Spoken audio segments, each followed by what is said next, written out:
warahmatullahi wabarakatuh. Saya Rizka Aulia dengan NIM 2322040015 dari Prodi Teknologi Produksi Tanaman Perkebunan Angkatan 36. Di sini saya akan membuat tugas video penyuluhan pertanian. Baik, langsung saja saya mulai. Assalamualaikum warahmatullahi wabarakatuh. Halo Bapak Ibu petani kopi. Perkenalkan, saya Rizka Aulia. Hari ini saya ingin berbagi penyuluhan sederhana tentang penyakit yang sering muncul di kebun kopi.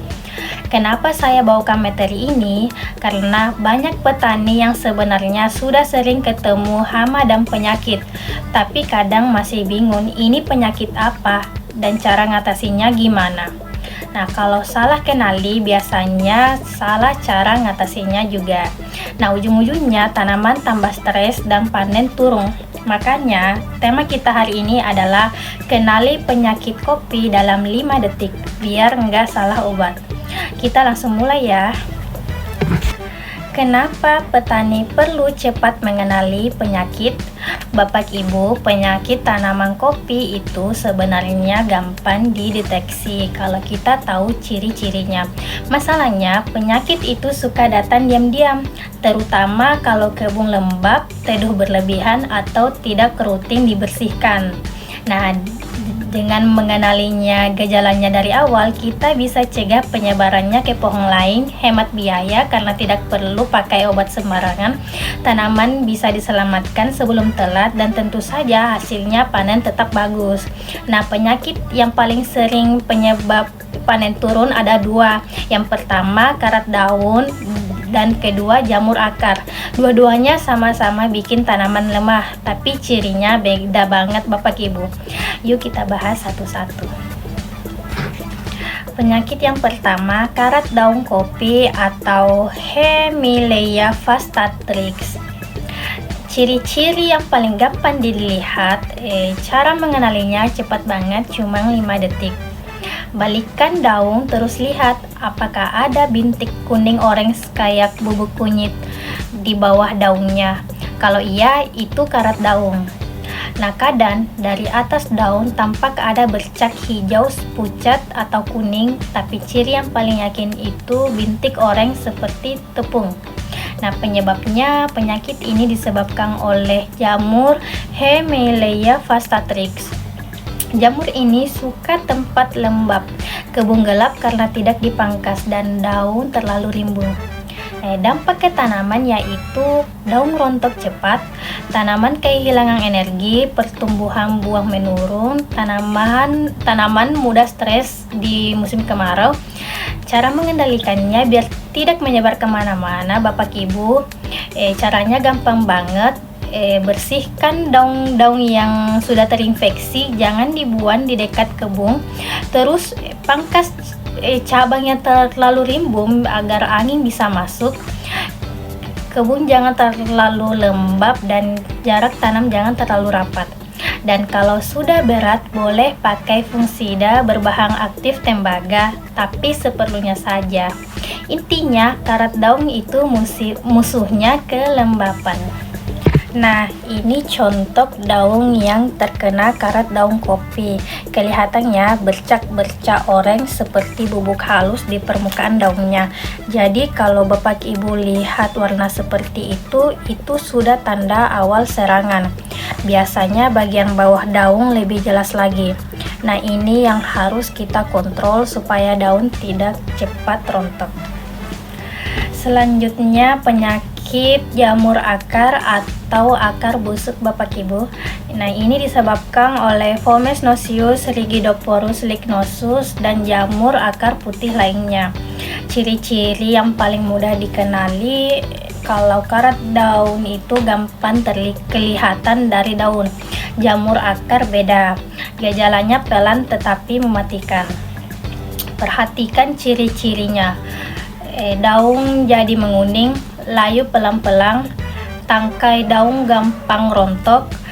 Kalau digali sedikit, akar coklat kehitaman, teksturnya busuk. Kadang ada miselium putih kayak kapas menempel di akar atau tanah. Kalau sudah muncul ciri-ciri ini, itu tanda kuat terkena jamur akar.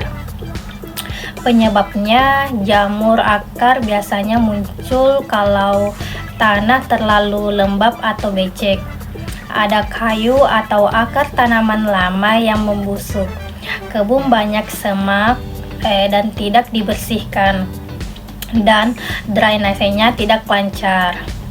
Jamur ini penyebarannya cepat banget lewat tanah Bapak Ibu. Dampaknya tanaman mati perlahan, penyakit cepat menular ke pohon sebelah. Nah, akar tidak bisa menyerap air dan nutrisi, dan pohonnya gampang tumbang Bapak Ibu. Nah, cara mengendalikannya, cara penanganannya sedikit lebih serius ya Bapak Ibu, tapi tetap bisa ditangani. Nah, yang pertama, tanaman yang sudah parah sebaiknya dicabut, jangan dibiarkan. Kedua, tanah bekas akar buka dan dijemur atau dikeringkan. Ketiga, jangan biarkan kebun becek dan perbaiki drainasenya. Untuk pencegahannya, Bapak Ibu bisa tambahkan trichoderma di sekitar perakaran, karena jamur baik ini bisa melawan jamur jahat di tanah. Dan kelima, bersihkan sisa-sisa kayu di kayu busuk di kebun Bapak Ibu. Kalau yang ini contoh serangan jamur akar, bisa dilihat ada lapisan putih seperti kapas yang menempel di akar atau pangkal batang. Kalau sudah muncul akar, biasanya sudah mulai busuk dan tanaman kelihatan layu dari atas Bapak Ibu. Jadi kalau nemu miselium putih kayak gini di kebun Bapak Ibu, ini tanda bahaya dan harus cepat ditangani ya Bapak Ibu. Tips agar kebun kopi tetap sehat. Supaya penyakit tadi tidak gampang muncul, ada beberapa kebiasaan sederhana yang wajib dilakukan Bapak Ibu. Nah, yang pertama, rutin bersihkan kebun tentunya ya, terutama buah busuk dan daun yang gugur. Kedua, pangkas dahan setiap beberapa bulan biar kebun tidak terlalu lembab. Jangan biarkan air tergenang. Nah, terus berikan pupuk organik untuk memperkuat akar dan tanah, dan pastikan tanaman naungan tidak terlalu rapat. Kalau kebun bersih dan teratur, penyakitnya biasanya malas muncul. Baik, Bapak Ibu petani kopi, itu tadi penyuluhan kita tentang kenali penyakit kopi dalam 5 detik biar tidak salah obat. Dengan mengenali penyakit sejak awal, kita bisa mencegah kerugian besar, menjaga tanaman tetap sehat, dan menjaga hasil panen tetap stabil. Terima kasih sudah menyimak, semoga materi ini bermanfaat dan bisa langsung diterapkan di kebun masing-masing. Assalamualaikum warahmatullahi wabarakatuh. Itulah tugas video penyuluhan pertanian saya. Saya Rizka Aulia, kurang dan lebihnya mohon dimaafkan. Assalamualaikum warahmatullahi wabarakatuh.